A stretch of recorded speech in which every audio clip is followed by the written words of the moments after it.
What's up guys and welcome to another video. Today it's all about the chocolate slider SE from YC Onion and the burger panhead.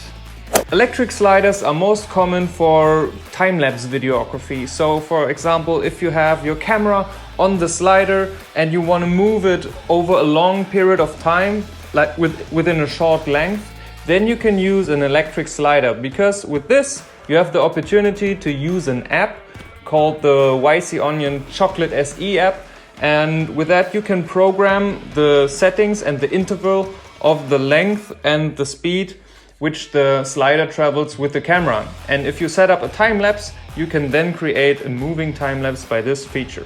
This is a perfect slider to travel with, but with that there comes the limitations, because it only really works if you have something in the foreground to get the moving effect, because otherwise there's not so much space to travel from A to B, and this will make the camera look like it's stationary.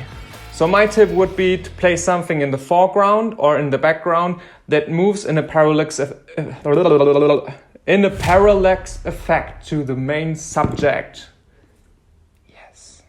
The slider and the panhead are both powered by NPF type batteries. You can use every NPF type battery for the panhead.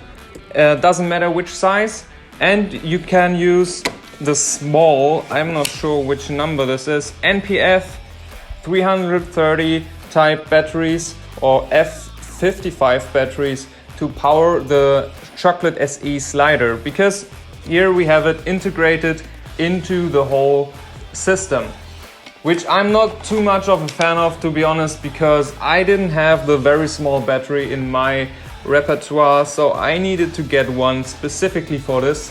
I don't know why they couldn't just attach it like that. That would help a lot. Also in the set there's a cable included that lets you power this thing by a power bank, which unfortunately didn't work in this case.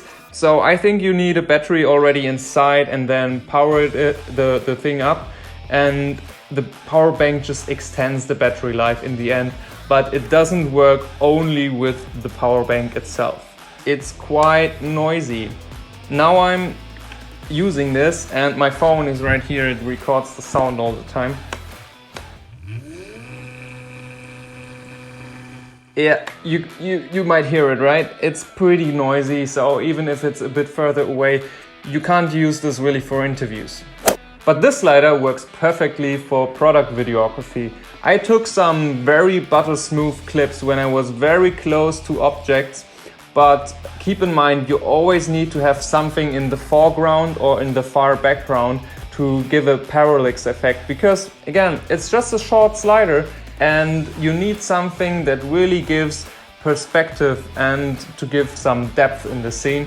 So I can totally recommend the slider to you if you're on a small budget but you want to produce big commercial product videos, because this will be helpful every time you need to go very close to your subjects.